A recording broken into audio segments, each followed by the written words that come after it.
Tai matyt 23%, 23-22. Turbūt, kad čia yra kiek mažai veiklos jaunimui. Su vietų stygiumi, kur galėtų apsilankyti jaunimas. Kad užimtų jaunimą, kad turėtų veiklos ir kad atskleistų jų gabumus ir siekius, ko jie nori gyvenime. Aš tai manau, kad jaunimo centrai toks kaip ir tokia institucija, kuri turėtų nukreipti jaunimą, padėti jam, aišku, suburti jį ir, žodžiu, daryti gerus dalykus susijusius su jaunimu. Jaunimo organizacijose jaunimas susibūrė su kažkokiu vienu tikslu.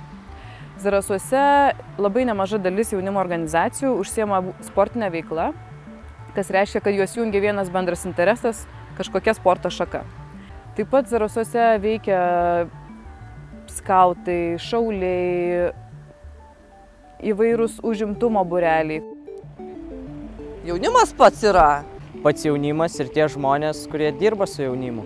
Kas atstovauja Zarasuose jaunimo interesus, tai yra organizacijų sąjunga, apšvietas stalas. Jaunimo organizacijos, jų atstovai susirenka į vieną vietą ir kalbasi apie tai, kas yra svarbu jaunimui, ko jam reikia, su kokiamis problemomis jie susiduria. Organizacijų sąjunga apšvietas stalas deleguoja į dar vieną jaunimo politikos organą, tokį kaip jaunimo reikalų taryba, 6 atstovus. Ir jaunimo reikalų taryba sudaryta 6 atstovai iš jaunimo pusės, 6 atstovai iš valdžios pusės.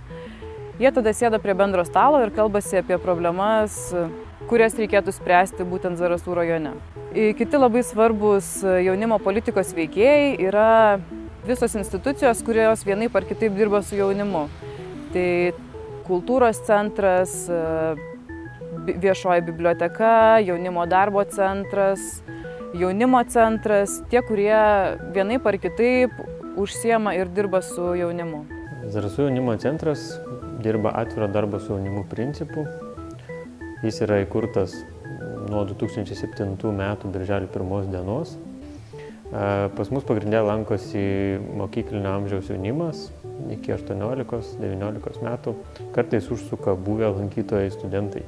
Mūsų veiklos orientuotos yra labiau į meną, į muziką. Turime muzikinę aparatūrą, kurią puikiai išnaudoja jaunuoliai pramogom ir veiklom, grafiti srityje, kaip ką ir matote man už nugaros. Šiuo metu mes esame naujoje jaunimo centro erdvėje. Tai yra kažkada tai buvusi vaikų globos namų valgykla. Puikiai ją išnaudosime jaunimo veiklom.